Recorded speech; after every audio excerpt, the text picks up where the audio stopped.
Good afternoon, ladies and gentlemen, and welcome to another episode of Frankly Speaking Baseball, coming to you on the MGSC Sports Network as well as Tobacco Road Sports Radio. We also streaming on Facebook, YouTube, LinkedIn, Twitter, and Twitch.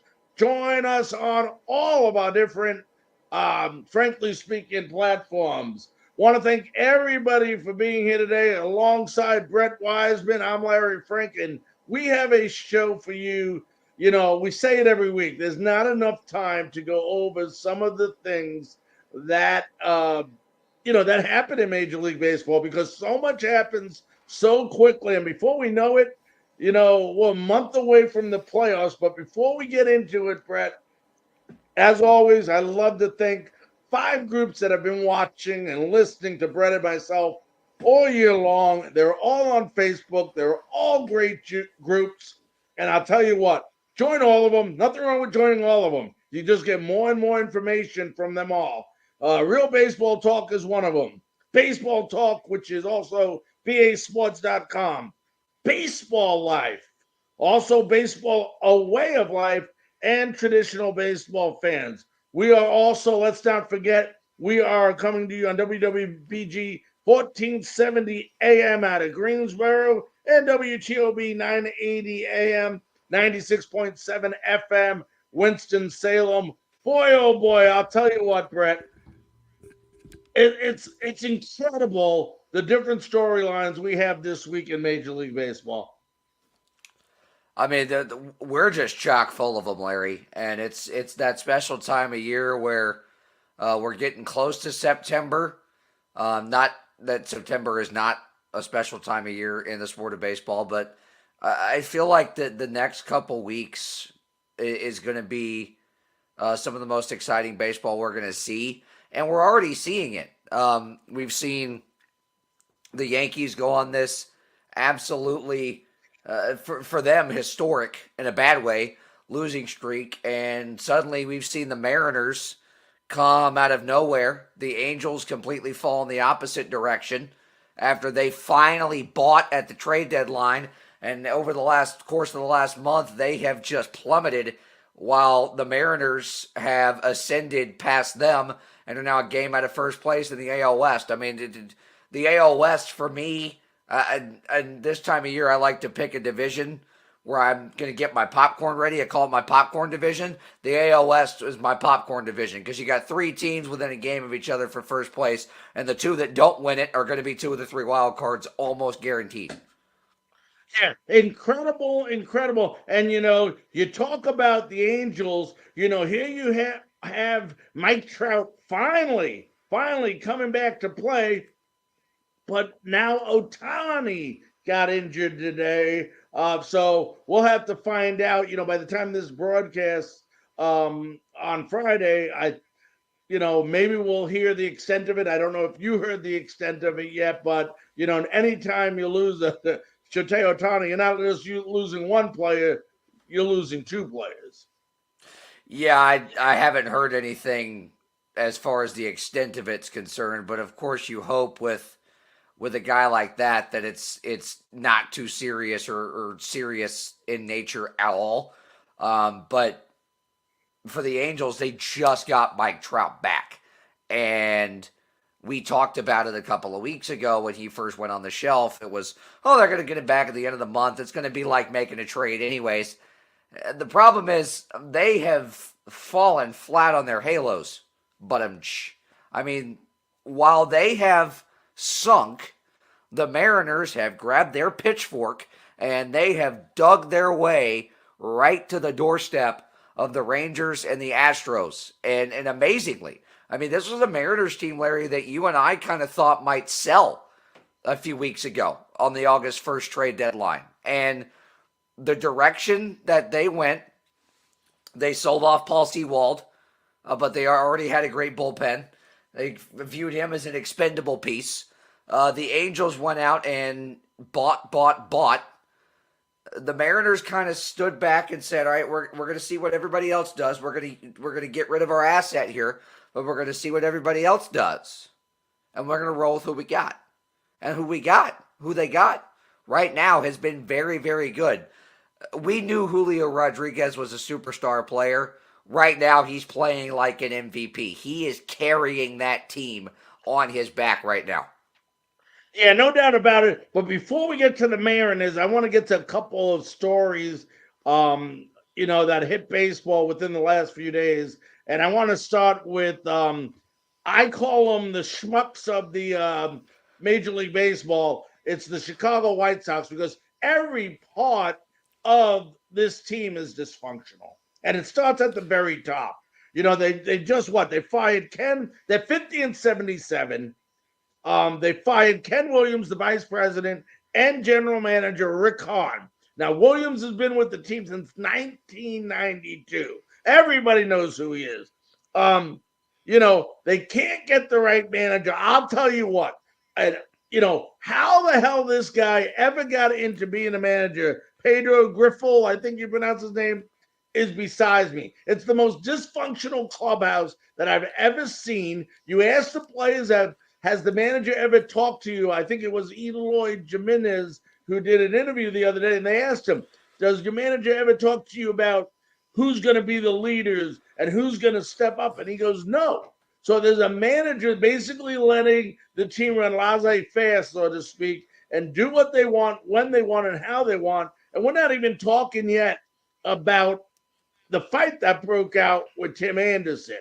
If you put you can put a capital D on dysfunctional. Look it up in the dictionary, and you'll see a team picture of the Chicago White Sox.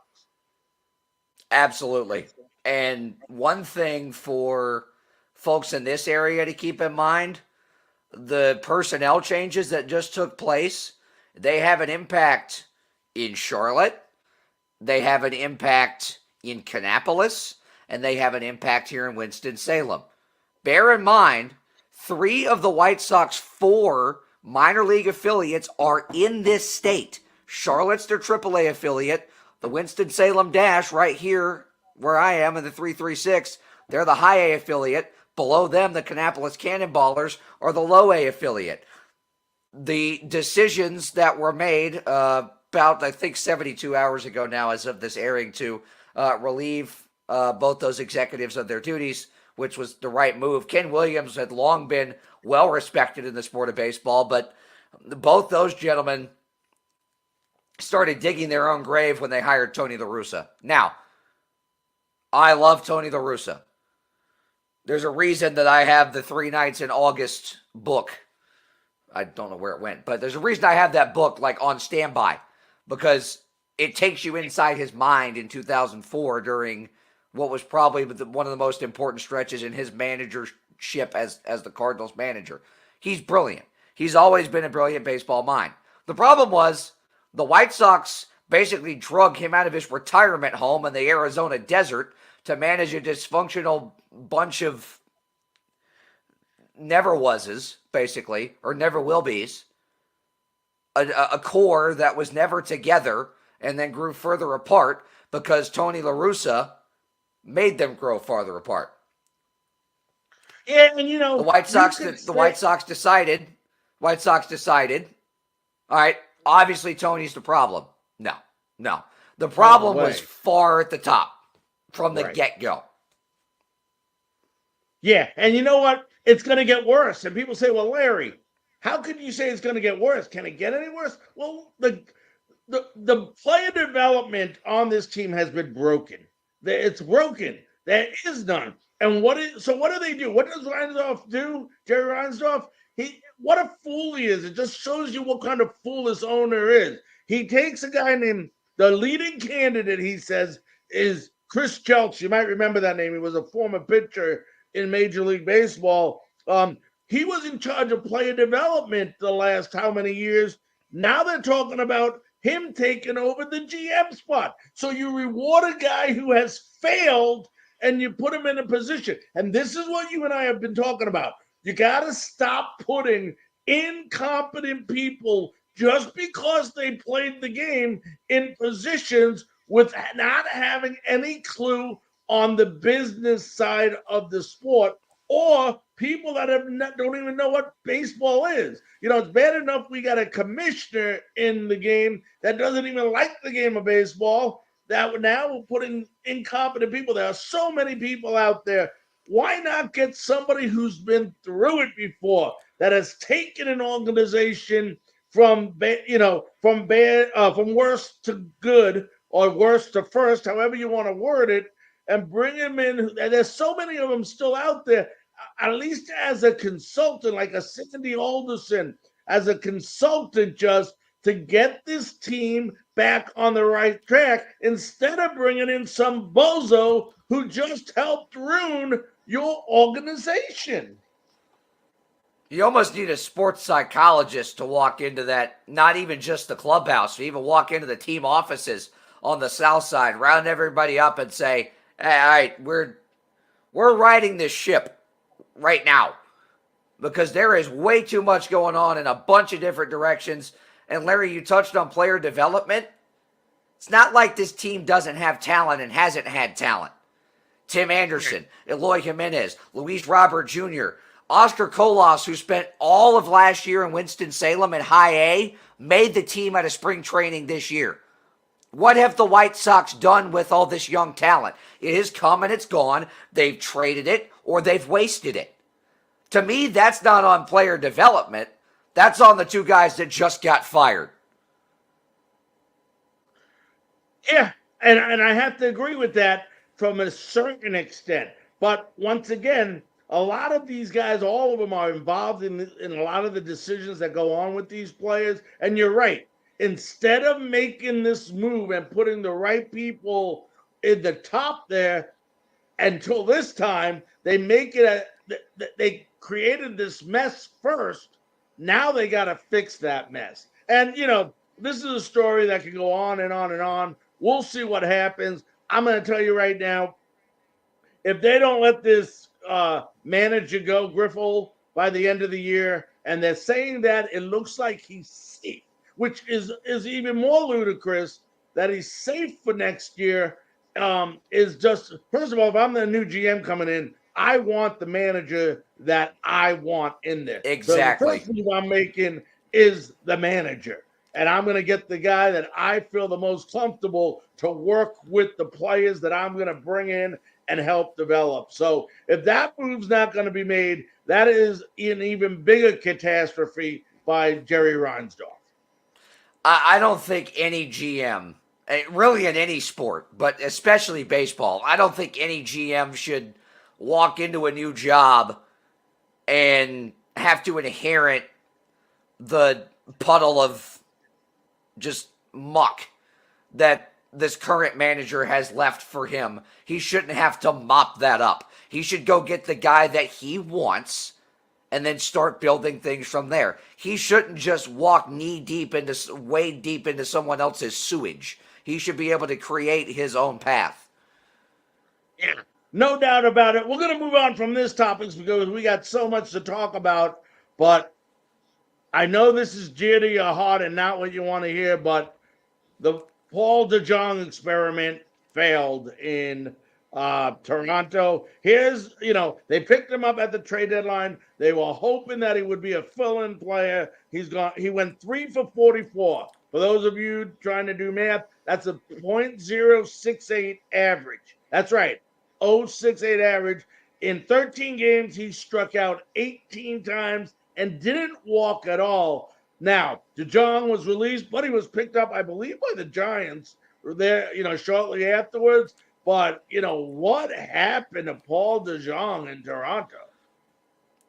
Well, what happened to Paul DeJong really started after 2018. He had a monster season that year. The Cardinals missed the playoffs by a handful of games, but he had 30 homers, almost 100 RBIs that year, hit 315, I think, for the year. Cardinals signed him to a big-time 3-year contract, which he was in the last year of this year. And ever since he signed that big deal, kind of just like a Matt Carpenter, had a big year in 2018, signed a big contract. Both those guys fell off big time. DeJong had been a hit or miss. He'd been inconsistent. He'd been inconsistent not just at the plate, but in staying in the lineup health-wise. The Blue Jays were desperate.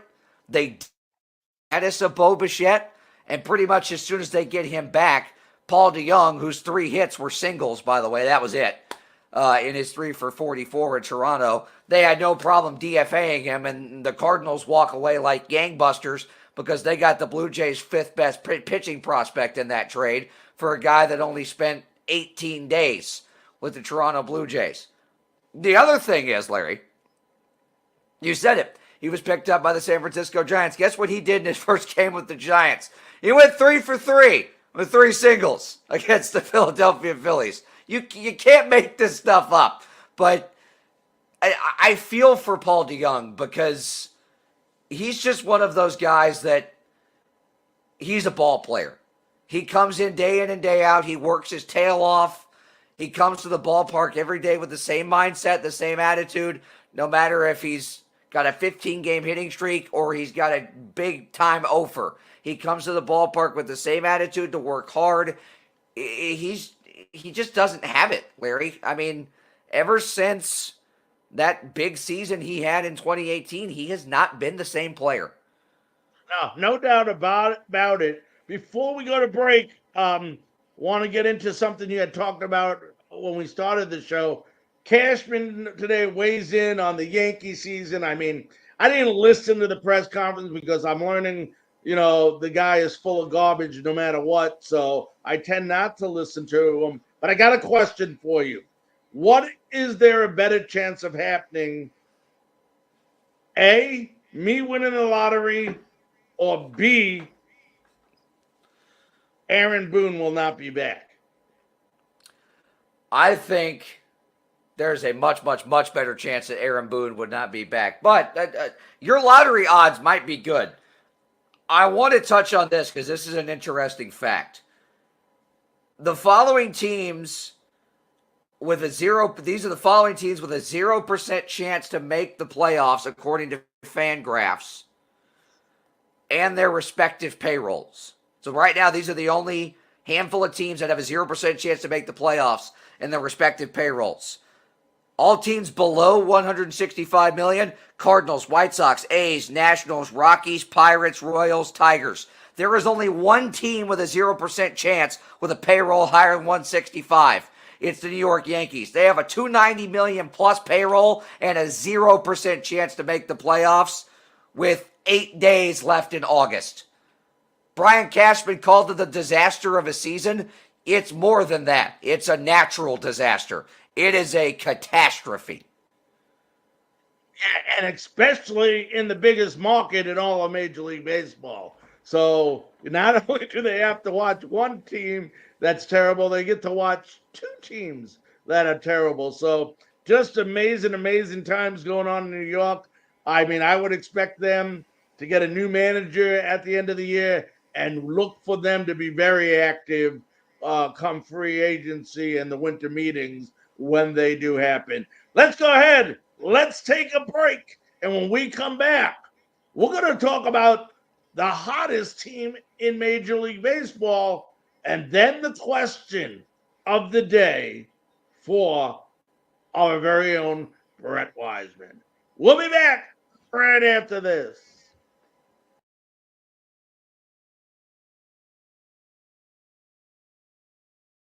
So anxious about moving Mom into a senior living community. We feel so much better now. Mom is thriving. She's living her own life. We're totally in debt to Phoenix Senior Living because they recognize that when it comes to Mom, everything matters. I can't thank them enough for giving Mom the life we so desperately wanted her to have. She has such a sense of purpose and connection now. Her whole life has changed. At Phoenix Senior Living, we want to provide more than just a beautiful building. In all my years of working with seniors, I have never once received a letter about how life-changing our beautiful building and decor were. But I have received letter after letter full of gratitude and appreciation for the people who have given their loved ones the love, care, and attention they needed.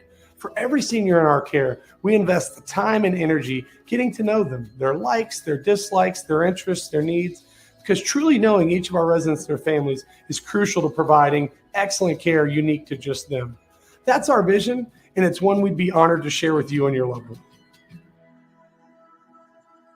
13 Daggers Tattoo Studio is looking for a new tattoo artist. Must be established with a strong portfolio and good work ethic. Stop by today at 13 Daggers across from Patriot Park on Fort Campbell Boulevard. Clarksville's ultimate tattoo studio. Tattoos, touch-ups, and consultations. See the artist's work online at 13daggerstattoo.com and get the custom experience you want with killer ink. Book today and get pricked by a pro. 13 Daggers Tattoo Studio. Working hard on the boulevard.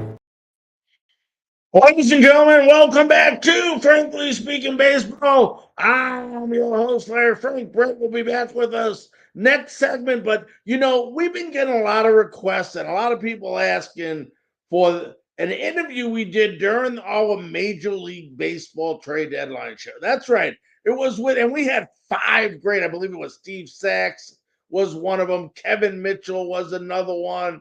And we had a couple of great interviews that day, and I'm leaving some people out. But the one that really caught everybody's eye, Darrell Evans was another one, but one that's catching everybody's attention. We had more comments, more likes on it, and people are actually asking us to replay it, is the interview we did with Denny McClain. It was 3 weeks ago, August 1st, on our trade deadline show. Let's go ahead and let you watch it in its entirety right now.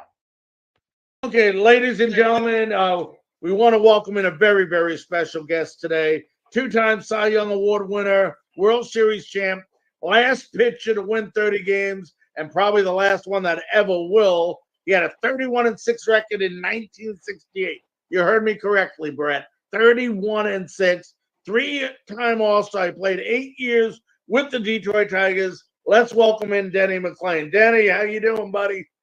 I'm doing well. I thank you very much for having us on the show. Thank you very much. Hey, you know, I just mentioned about your 30-win season, which is just incredible. Is it safe to say, Denny, that we'll never see another 30-game winner again? Well, you know, we got a commissioner right now that I'm not quite sure what he's trying to define. We put a man on second base in the 10th inning. We are moving bases around. We're moving an awful lot of things around, and maybe some of them don't count. The only thing that really looks like it counts right now is the fact that you know, the games are a few seconds, few minutes quicker, which is okay. But as far as a 30-game winner, listen, unless they do a couple of things. One, they're going to either have to move the mound in, or the hitter closer to the pitcher somehow, some way. I don't see it happening unless they change. I mean, they could change balls. I don't think that would make a difference. I don't know how many more feet they want to move the walls in center field. My God, there's enough home runs to float a battleship. So I don't think we'll ever see it again. I mean, I don't think we've really seen anybody even challenge it. I know somebody said some guy had 20. One of the guys had 27 one year, but he wasn't chasing 30. He was just chasing his next win when he got into September. So that's the problem. I mean, I got to tell you something. The most important thing when you're on a streak like that, you never miss a start. You got to pitch with the injuries. You got to get your cortisone injections. You got to use your ice and your hot water. All of that becomes a part of your daily ritual. I mean, you don't do much else except get ready for the next start. And I just don't think only pitching 4 or 5 innings, a lot of these guys don't even go 5, but what a way to play. $25 million and you only got to pitch 5 innings. My God, what do I wish I can still pitch, I think. But bottom line, it's just never going to happen. Denny, the biggest thing I wanted to ask you, you know, talking about 1968 and, you know, me being a big Cardinals fan, first of all, you broke my grandfather's heart that year. So thank you for that. Nobody's perfect. But, you know, that entire year, you on the American League side, Bob Gibson on the National League side, you two are really the biggest reasons why the mound was lowered because of the incredible seasons that you had. What has it been like for you to see how pitching has evolved because of the way that you and Bob Gibson performed that season and the way that you two went at it in the World Series that year? Yeah, let me start with Bob. Bob was one of the great competitors of all time, both on and off the field. I mean, when we after we won the series in '68, Bob and I went on a number of TV shows. Bob was supposed to be a guitar player, and you know, I have a degree in music and what have you. And Bob was not quite a guitar player. He would try to find the key that he wanted to play in, but nobody else knew. I always used to call it whiskey rather than the key of C or D or E, whatever it might be. And the first show we ever did together was with Ed Sullivan, and we didn't even rehearse a number. And all of a sudden he goes out there and starts playing 4 chords. By the time we caught up with him, he was in 4 different keys. I mean, so it was tough, but as far as a good guy, great guy, especially after the game, he got better. Although I'll tell you one thing, Bob would still knock you down if he had a chance today.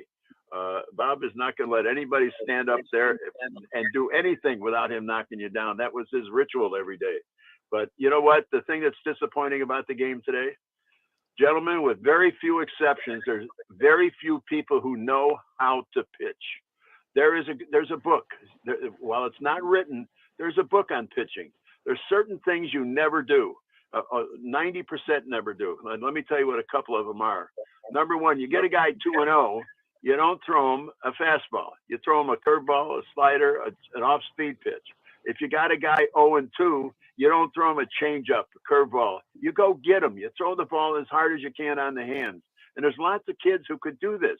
Why they don't teach these kids coming out of the minor leagues, although some don't even get there, but why they don't teach these kids what the golden rules are, I don't get it. And you know what? The number one golden rule is, you know, I know, everybody in the world, I think, knows, it's throwing strikes on the first pitch. What a game it becomes when you throw pitches on the first pitch. The game becomes relatively easy if you've got decent stuff. And I think, Denny, a lot of that, when you look at the game now, is due to the way that a lot of teams and a lot of coaching staffs, even in college and other levels, look at stats like spin rate and whip and all these analytical stats. I think what's been lost is just flat out going out there and attacking hitters, much like you did. Much like, right, you know, Bob Gibson did. If anybody bat flipped Bob Gibson, the next time they came to the plate, the pitch was going to be 103 at their rib cage.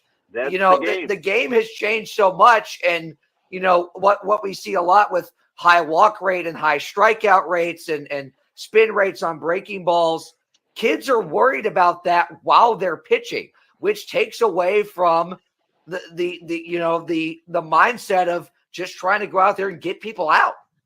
Well, I've worked with a number of kids the last number of years, and I got to tell you, the most important thing I tell them, it's got nothing to do with spin rate. It's got nothing to do with exit velocity. It's got nothing to do with your fastball at 95 miles an hour. What it's got to do with is simply one thing: strikes. Throw all the other stuff out and learn how to pitch. There's people out there that can teach you. Why they don't? They're bringing these kids up too early. Everybody needs a couple of years in the minor leagues, 2-3 years, unless you're gifted in some other way, like an LK line, come right out of high school.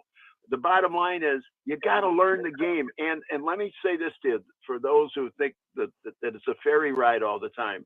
The bottom line is you play 162 games a year, and you're out there for another 30 in spring training. Gentlemen, you're on the road 12 months a year. No question about it. Almost 12 months a year. And that takes a lot out of a lot of people. And a lot of guys can't take it. There's a lot of guys. You can always know who the guys are. The guys that are really got the stuff going for themselves are the guys that win and who are consistent. Those are the guys who take the game, I think, more seriously than others. Yeah, Denny, you know, you had 28 complete games in 1968. You followed it with 23 complete games in 1969. Of course, we don't see that today. Why were pitchers able to go so much further in games that than they are today? And the second part of that question is, how do you, do you agree with the way they're using pitchers today? No, I seldom agree with anything. I mean, we take guys out with a no-hitter in the 7th inning. I mean, what the hell is that all about? Don't the fans come to the ballpark to see exceptional play, we hope, every night. And then they take the guy out who's got a no-hitter going for 7 or 8 innings. I mean, listen, I think half the managers in the game today don't quite get it. I think they're trying to be entertainers rather than baseball managers. I really do. I mean, when you got to use 3 and 4 and 5 pitchers on a night to go 9 innings, I mean, something's wrong. Something is definitely wrong. Number one, they don't pitch enough. They don't pitch enough. They don't pitch enough in the minor leagues, and they don't pitch enough in spring training. God, half the time they're not even working out before the game starts. So I don't know what the answer is, but somebody's going to come along. I see where they gave our commissioner a new $150 million contract. If he's going to be the commissioner that he wants to be, then he's got to step his ass up to the plate and say, listen, let's go back and play baseball. Let's make some fine tuning.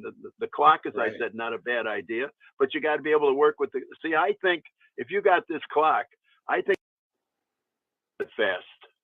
I mean, you got a guy 2-0 and you should be throwing him, busting his butt with a fastball around the hands. And all of a sudden the kid's throwing a changeup up there. Why? Because he doesn't know what else to do. Yeah, and Denny, you put the nail on the head right there. I mean, yes, the pitch clock has done a great deal for the pace of play, but the one thing that I worried about and that I've seen kind of off and on throughout the year is it'll start to rush guys, and the one thing we're seeing is the veteran, old-fashioned guys like Adam Wainwright, who warded off retirement to come back for one more season. He has struggled mightily.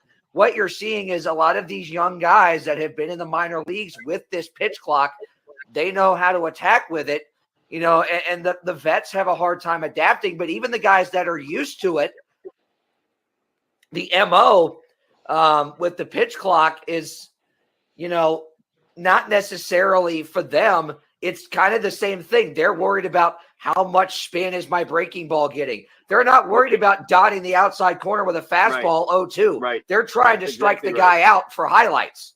Listen, let me make it real clear here. Just because you throw a guy a good curveball doesn't mean that pitch was appropriate on that pitch. Just because you throw him a good changeup or fastball doesn't mean that was the right pitch to throw. They grab the ball now. Most of the young guys, I'm talking about young guys, 25, 26-year-olds on down, they're throwing pitches just to throw pitches because of this damn clock. And you're right. They are rushing themselves. And that's the reason why we're getting so many ding-dang pitchers behind the hitter all the time. So many walks that we're giving up. And I'll tell you something else. Because the guy doesn't want to be taken out of the game, we're giving up more home runs than ever before in the history of the game. So all of that is because right now, a great deal to do with this clock. And I say the clock is okay, but it isn't okay at the seconds now. Extend it to 20, extend it to 25. Give them some time to think. Give them some time to sit down or talk to the catcher, call them out and a timeout for a second. But they don't want to do that. They want to get. Isn't the game more valuable than a damn clock? Yeah, and you know what? You know what's going to really be terrible, Denny? And it's going to happen. I don't know when. I don't know if it's going to be this year, next year, or the year after. But how sad is it going to be when the bases are loaded in the bottom of the ninth in Game 7 of the World Series and the outcome of the game is decided on a pitch violation? That's right. You see it coming already. I mean, our first game of the season, I think we had 1 or 2. And I said, oh, this can't be. This just can't go any further. But you know what? Every game, every other game, every 3 games, we have somebody that either misses the clock on the mound or misses the clock in the batter's box. It's you know what? These kids are baseball players. They're not mathematicians. They don't have to look at a clock. I mean, they got to throw strikes. They got to take their time and do what they do best. Because when they were in high school and they were in college and the minor leagues, they didn't have to worry about these damn clocks. They pitched the way they were supposed to pitch. Now, all of a sudden, you come to the biggest show in the world and you got to worry about a damn clock. Denny, I want to follow up with that. Why do you think, in your opinion, and you pitched back during an era where at least we didn't hear a lot about all these arm injuries and all these Tommy John surgeries. I mean, of course, it wasn't Tommy John surgery came later, but why do you think so many pitchers are having Tommy John surgery today and being injured? I think the biggest reason is they just don't throw enough. I get back to that all the time. They got to throw, they got to throw, they got to throw. One of the other things, too, is, and I noticed it in the Little League this year and past years, you got managers who are supposed to be responsible. These are fathers of children who got 9 and 10 and 11-year-olds throwing curveballs. Well, let me tell you what And that sliders. does to an arm at a young age. Just listen to this for just 1 second. Every time, if a guy starts throwing a lot of curveballs early, that stunts the growth of that particular individual. In other words, every time you throw a curveball, eventually that arm is going to shorten up, because to throw a good curveball, you got to throw a short arm. Remember the term short arm all the time? So the short arm is the way you throw a real good curveball. But you know what? If you keep throwing it, you're going to hurt yourself. You're going to have more Tommy Johns, excuse me, more Tommy John than you can imagine. Listen, had we had Tommy John when I played, I'd have played another 10 years, because I severed my rotator cuff. And it was unbelievable. All of a sudden, I've won 100 and some games in 4 or 5 years, and all of a sudden the next year I can't pick up a roll of toilet paper. That's how bad it was. So it's unbelievable. And every one of us, as a pitcher, we all go out the same way. We go out broken and hurt. Hey, talk about I wanted to ask you about your teammate, and I loved him as a pitcher as well as I did you. Talk about Mickey Lolich and the type of pitcher he was for the Tigers.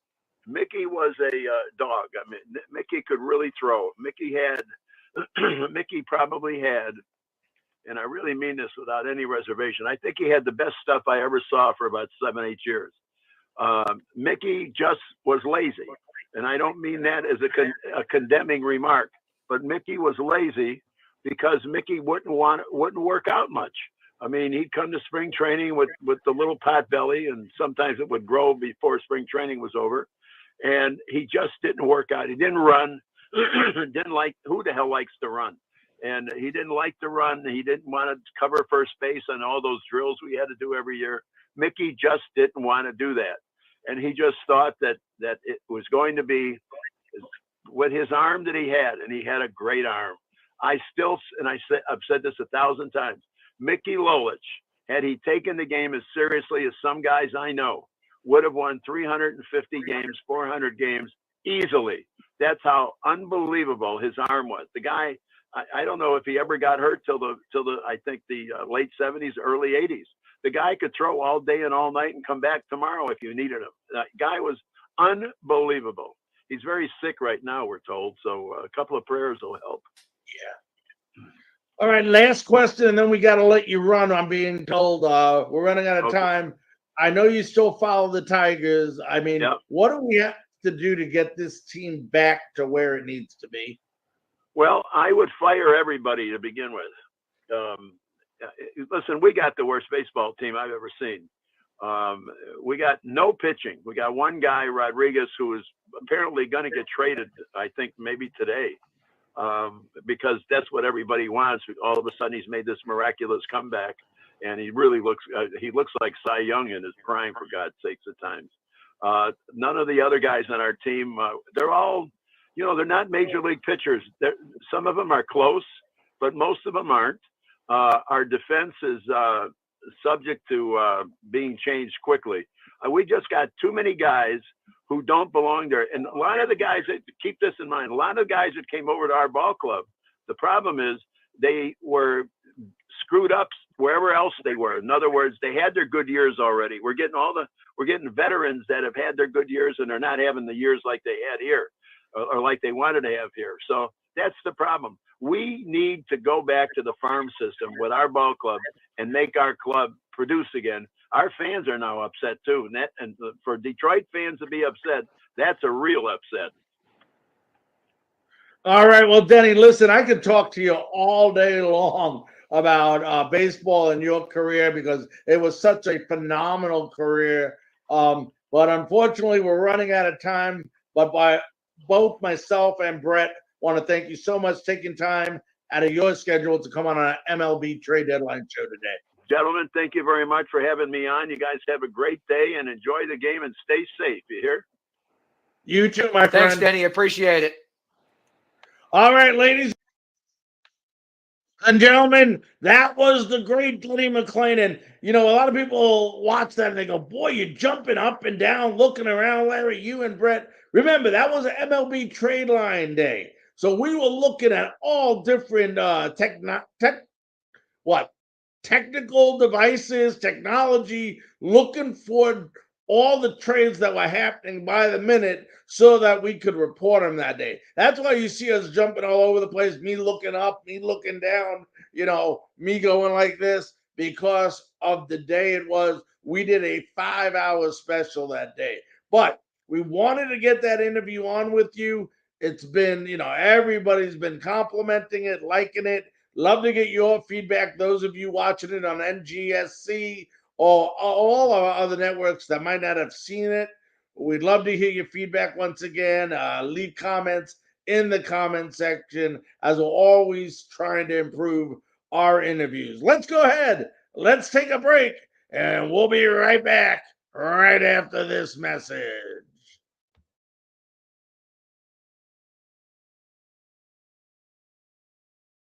So anxious about moving Mom into a senior living community. We feel so much better now. Mom is thriving. She's living her own life. We're totally in debt to Phoenix Senior Living because they recognize that when it comes to Mom, everything matters. I can't thank them enough for giving Mom the life we so desperately wanted her to have. She has such a sense of purpose and connection now. Her whole life has changed. At Phoenix Senior Living, we want to provide more than just a beautiful building. In all my years of working with seniors, I've never once received a letter about how life-changing our beautiful building and decor were. But I have received letter after letter full of gratitude and appreciation for the people who have given their loved ones the love, care, and attention they needed. For every senior in our care, we invest the time and energy getting to know them, their likes, their dislikes, their interests, their needs, because truly knowing each of our residents and their families is crucial to providing excellent care unique to just them. That's our vision, and it's one we'd be honored to share with you and your loved one. 13 Daggers Tattoo Studio is looking for a new tattoo artist. Must be established with a strong portfolio and good work ethic. Stop by today at 13 Daggers across from Patriot Park on Fort Campbell Boulevard. Clarksville's ultimate tattoo studio. Tattoos, touch-ups, and consultations. See the artist's work online at 13daggerstattoo.com and get the custom experience you want with killer ink. Book today and get pricked by a pro. 13 Daggers Tattoo Studio. Rockin' hard on the boulevard.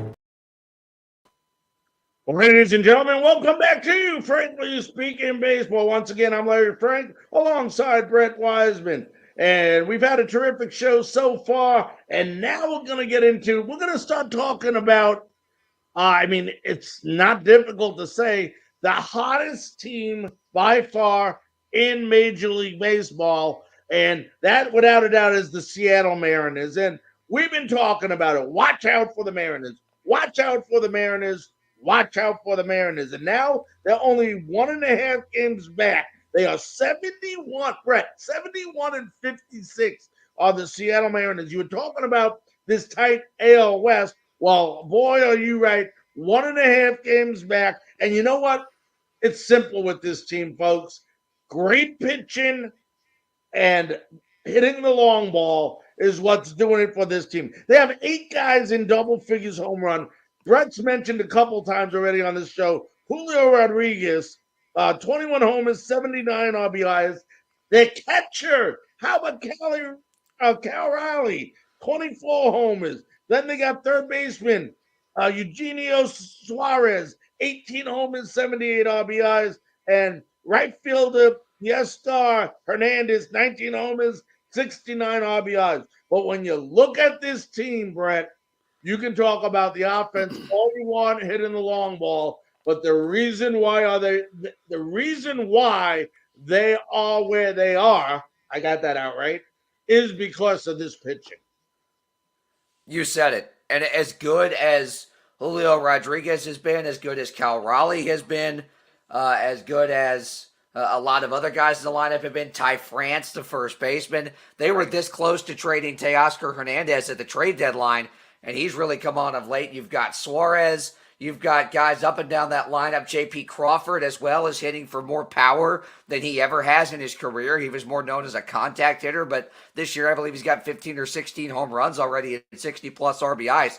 But you said it. The big thing is pitching. And they have a big three in their rotation that is really hard to beat, and I would be very afraid to face two, if not three of them in a best 2 out of 3 series. Luis Castillo's your ace. You back him up with Logan Gilbert, one of the best young pitchers in baseball, and then you've got Marco Gonzalez behind those two guys. That's a pretty darn good 3-headed monster in your rotation, and then when you couple in the fact that they've got a top 5 bullpen in baseball with a lot of depth to it, this is a scary team, Larry.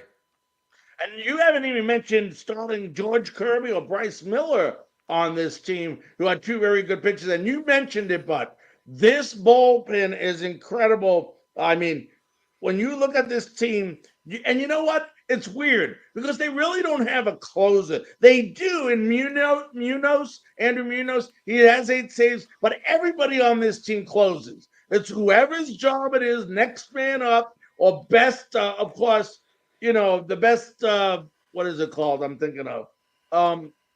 The best one to face whatever, the competition. Right, matchup-wise, yeah. Matchup, thank you. I couldn't get the words out. The best matchups, that's who they put in. But they got also, Matt Brust is 9-4 out of the bullpen. They got also a guy that I like is, I believe it's Justin Topa is how you pronounce his last name. So as you mentioned, we talk about it all the time. You win championships by pitching and defense. This team has that, and it just so has some power hitters to go along with it. In a ballpark that doesn't really suit power hitting that well, but we said it. They have the pitching, and in October, you not only need that great starting pitching, you need that great 2 to 3 relievers to back it up. Remember, they traded their supposed closer, Paul Sewald, at the trade deadline, and now it's almost like when they removed him from the equation, it opened up opportunities for everyone else. And this closer by committee mindset that this bullpen has with Andres Munoz kind of as the spearhead of the whole thing, it's just been a galvanizing last month or so for this Mariners bullpen. Yeah, and I'll tell you what, they have now won 8 of the last 9 games. So when you talk about being hot, I mean, you can't get, and we'll talk a little bit about the pennant race in a little bit, but you can't get a division.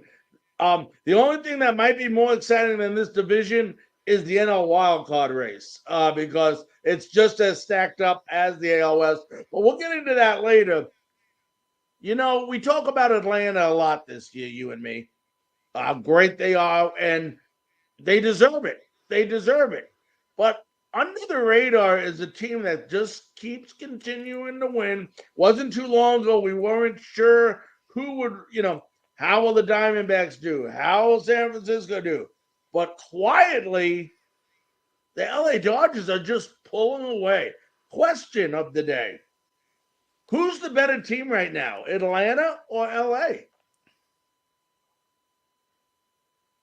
I really hate that I hesitated because it's such an obvious answer. It's the Atlanta Braves. As great as the Los Angeles Dodgers have been, it's almost like they're playing better because the spotlight is not on them. And we're not talking about them as much. It's almost like that's a good thing for them. But, Larry, I look at the Atlanta Braves, and they are just, to use the term, they're just a wagon. I mean, they're just unstoppable right now. When you look at what Matt Olson's been able to do offensively, of course, we've talked about it at nauseum, the usual suspects, Albies, Acuna. I mean, they've got their pitching staff almost fully healthy now that they've got Max Fried back, Spencer Strider's pitching like a Cy Young candidate. Their bullpen is shutting the lights out every single night. They're scoring 8, 10, 12 runs a game. I mean, a couple weeks ago in that doubleheader against the Mets, it was almost like the Falcons played the Jets. They put up a 21-3 score in a rainstorm in Queens. This team can hit anytime, anywhere, any weather, any ballpark. There are not a lot of teams, if any, other in Major League Baseball that can say they can walk into any ballpark in any situation, weather-wise, time-wise, anything, and just flat out hit the cover off the baseball. This is the team that can do it. Yeah, and Atlanta, they've been there since the beginning. I mean, I don't think it wasn't long before they let everybody know that we're going to win this division again this year. They have the best infield offensively and defensively, possibly definitely in the National League. And they are, like you said, they have all the components. When you talk about a well-balanced team, they have that. They're very well-balanced, and they win. But I'll tell you what, I give LA a lot of credit. I mean, Max Muncy doesn't hit for average, but he hits for power. What's he have, like 29 homers, 77 RBIs? We talked about, would you trade the average for the power? A lot of people will in today's game. They want that. And in today's game, they're happy with that. Not that they don't want to see that average go a little up. But, the one thing concerning to me with both these teams, when the MVP race is coming out, the top guy you hear about is Ronald Acuna. You can't argue how great of a player he is and the unbelievable year he has. The other two people you hear about is Freddie Freeman, our buddy in LA now, who came over from Atlanta. And then you even hear about Matt Olson, who has 43 homers and way over 100 RBIs now. But there's one guy we're forgetting. Mookie Betts. I mean, nobody's talking about Mookie. Okay, Mookie Betts, listen to this. 300 batting average, 34 homers, 86 RBIs. Okay, and he scored 103 runs and walked 71 times. Someone please explain to me. Give me a good reason, something that I could at least go, okay, now I understand on why this guy should not be considered for the NL MVP. There's no reason he shouldn't. And if anything, right now, I put him as 1B behind Matt Olson as my 1A. To me, Ronald Acuna and Freddie Freeman are throw-in votes at this point. They're write-in votes at this point for me. It's a two-horse race for NL MVP between those two guys. And for the reasons that you just mentioned, it's not just that Mookie Betts hits for average and hits for power. He gets on base. He steals a lot of bases. He's a smart base runner. He scores a lot of runs. He plays the game with all five tools intact and present at any and every given time at the plate, on the bases, and in the field. Matt Olson does the same thing. He just doesn't have the speed that Mookie Betts does.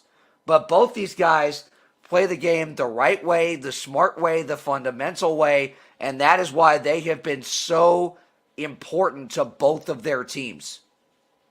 Yeah, and just to piggyback on what you said, Matt Olson, 266 average, respectable.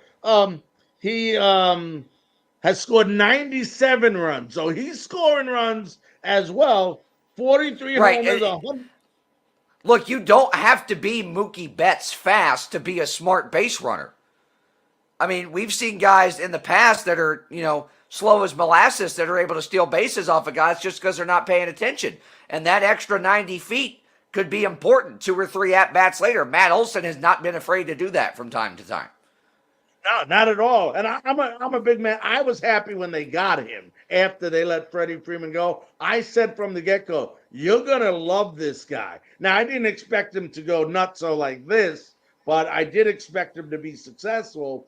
So what you're telling me, Brett, and I want to just make sure all our listeners, all the people watching the show understand. I asked you about Mookie Betts, okay?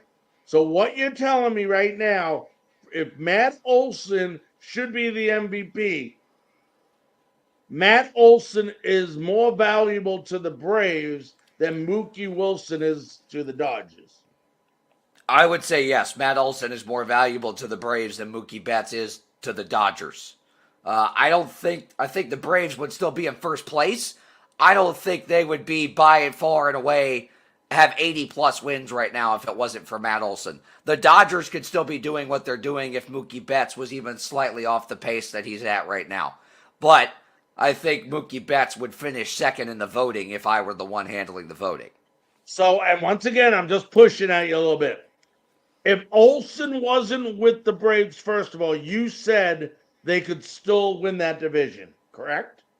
Absolutely, yeah. Okay. They just wouldn't have 86 wins with 8 days left in August. They'd be a little bit further off that pace, but they're still a first-place caliber team even without Matt Olson. But they're so much better than everyone else as a result of having him and what he's been able to do. Okay, so are the Braves still in first place in the NL West without Mookie Wilson? I think the Dodgers are narrowly in first place. Again, because they have the pitching, I think they'd still be in first place without Mookie Betts doing what he's been able to do, or even if they didn't have Mookie Betts at all. Just like the Braves, they have the pitching, and they have the defense, and they have the surrounding pieces to make up for that deficit. But you see how important those two guys are. Those two teams are so much exponentially better given the competition in their division.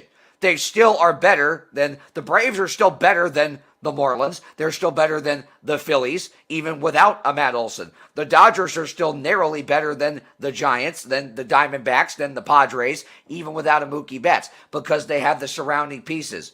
But these giant, colossal performances from these two guys are the reasons that those two teams are running away with their divisions right now, as opposed to being a half game, 1 game, 2 games ahead. All right, it's a good debate because I'm not so sure that the Dodgers are in first place without Mookie Betts. Not saying they wouldn't be close. I'm just not sure that they would be in first place or as far as in first place as the Braves would be without Matt Olson. So it's a great debate, but either way you look at it, for Mookie Betts not to be even considered, and I understand why. Olson's having a great year. Freeman always has a great year. We expect that. But, it's a great, and of course, these guys are on, the same team. So it's kind of, ironic. You're talking about these guys, not Olson, Acuna, oh God, I'll be okay. Olson and Acuna, and then you got, Mookie and Freeman on the same team. So it's just incredible what they're doing. All right, buddy, I'm going to tell you something. The Brew Crew does it the right way. And when you look at this team, it's kind of funny because they only have 2 guys right now hitting over 260. That's Christian Yelich and William Contreras. Okay, Willie Adames does have 20 homers, but this team does not win with offense. They win with defense and pitching. And they're not going to kill you with runs scored, although they do score runs here and there. But offensively, they're in the bottom half of Major League Baseball when you look at offensive statistics. But when you switch it over and you look at this pitching staff, especially the bullpen, that's where you win and lose games. Baseball's a little different now, folks. A pitcher can go a couple of 3-4 innings, and you're going to need that bullpen. And you look at Devin Williams, 7-3, 30 saves, and then you look at the relief pitching. Joel Payamps, 1.85 ERA. Hobie Milner, 2.26 ERA. And Brian, I believe it's Wilson, 3.15 ERA. This is a team winning old school baseball way. And I love it. I absolutely love it. And you and I, as baseball purists, absolutely love it when teams are able to win this way. And we touched on the kind of 3-headed monster that the Mariners have. I would be even more deathly afraid of the 2-headed gargantuan that the Milwaukee Brewers have at the top of their rotation. Corbin Burns and Brandon Woodruff is a right hook, left uppercut, 1-2 punch straight to the mouth in a wild card best 2 out of 3 in the first 2 games of a best of 5 division series. I don't want to face those guys at any point in April, in August, or especially October. Then you transition over to the bullpen. You talked about Piamps. He's been fantastic. He's come out of nowhere. We knew Devin Williams was one of the best closers in baseball. He's been even more so than that. If no one has seen this guy throw his screwball, it's going to throw you for a loop. I mean, that pitch alone churns more RPMs than a stock car does on a Sunday afternoon. I mean, it is nuts what that guy is able to do night in and night out. And he comes in and night out. Most closers, if they get overworked, you'll give them a couple nights off. Maybe you throw another guy into a safe situation. Devin Williams doesn't take nights off. If it's a one-run game, you are going to have to pin him to the back of the bullpen before you, or if you're going to try to keep him out of that game. Even if he pitched 4 days in a row, he's going to try and pitch the 5th day in a row because he knows he's the guy. And this is an old-fashioned team that when they know when it's their time to get the ball, they're going to go out there and mow everybody else down. You talk about a team that plays after their coach's personality. This is definitely one of those teams. Yep. Yeah. I mean, you look at the career that Craig Counsell had. I mean, scoring the winning run there in the 0-1 World Series on a little flare base hit for the Diamondbacks. You look at what he did with the Marlins as well. He had a key part in getting the winning run to the plate in the 97 World Series.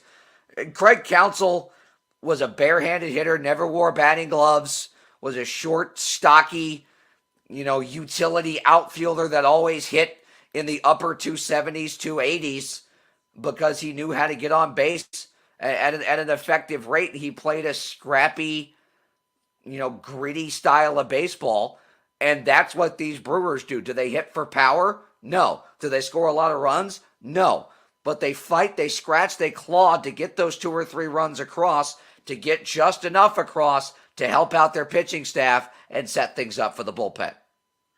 All right, let's real quickly, before we have to call it a day, update everyone on these pennant races. All right, AL East, it's Baltimore and the Rays. Rays won again tonight, I believe, in extra innings. Orioles won again, so the AL East is how the Rays, without all the turmoil they're having, can still be in it. They're in a lock right now, 5 games up or more in the wild card. But who's to win the AL East? I think it's Baltimore. And not because of what the Rays have going on with the pitching injuries or the Wander Franco situation. I just think the Orioles right now, they're a better constructed team. They have a little bit more experience in their lineup. And I think they're just a hungrier team right now. They have more pitching pieces than the Rays do because of the injuries. But this is also an Orioles team that's been scoring a lot of runs. It's a Rays offense that's been very up and down. It's been either top of the cliff or bottom of the ocean for them. It's been very, very, roller coaster, hit or miss for them. It's been so inconsistent. The Orioles offense has been consistent all throughout the season, and every part of the lineup contributes. We talked about it ad nauseum on this show, how well they're able to grind out at bats. For me, it's the hunger and the tenacity of the Orioles, not necessarily that they have more talent than Tampa Bay. To me, they just simply want it more than Tampa Bay does at this point. All right, if we move to the Central, we're going to say Minnesota by default. Very big couple of series coming up for them right now, which they can run away with it with some key wins. But you move over to the West. You're talking about the West. You got Texas. You got Houston. You got Seattle. If you are a betting man, which you're not, who would you take to win this division? I said it was my popcorn division. I'm still putting my money on the Texas Rangers. I said they were the best team in the American League. I stand by that. Jordan Montgomery has been everything they wanted and more when they got him at the trade deadline. Threw 8 shutout innings the other night, which you very rarely see a pitcher do for anybody nowadays. Imagine if by some miracle they get Jacob deGrom back too. I mean, one of the best pitchers in baseball who's been on the shelf this whole time. There's just so much good with the Rangers. There's a handful of question marks with the Astros, and there's the Can they really keep this up? Question with the Mariners. The Rangers have just been, much like the Orioles, have been consistent in every single aspect all season. I'm putting my money on Bruce Bochy and the Rangers. All right, quickly the wild card. Right now, Houston holds the second wild card with a 1-game lead over Seattle, who holds the third wild card spot, who has a 1-game lead over Toronto and a 4.5-game lead over Boston. And then everybody else, like you said, is out of it. Last week, you said Toronto was going to be that third wild card team. Do you still believe that, or do you think that's going to be the Mariners or possibly the Red Sox? I still think it's going to be Toronto. Look, as good as the Mariners are and have been, I still think Toronto has a more well-rounded roster, pitching-wise, hitting-wise. I don't think the Mariners can sustain what they have right now, given the pieces that they have. I just think Toronto is more built for a September run stylistically with the way the roster's constructed than Seattle is. All right, we're going to go quickly through the NL. We're not even going to talk about the NL East because Atlanta's going to get that. They got a 13.5-game lead on Philadelphia, which is the second place team. Milwaukee, they had a 3.5-game lead on Chicago, 4-game lead on Cincinnati. Will anybody overtake Milwaukee, or is it Milwaukee's to win? I think it's the Brewers' division to win. I don't think the Reds have it in them to make a run. I think the Cubs can make a run, an attempt. But we said it. The way that the Brewers play, that's a tough team to beat, especially this time of year. When runs are at a premium in late August and in September, when you play a team that has lights-out pitching and great defense, and runs are already at a premium, you're knee deep at that point.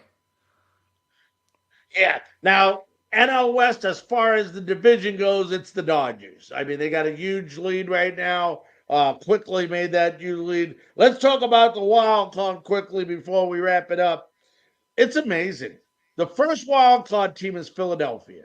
They got a 3-game lead up on that.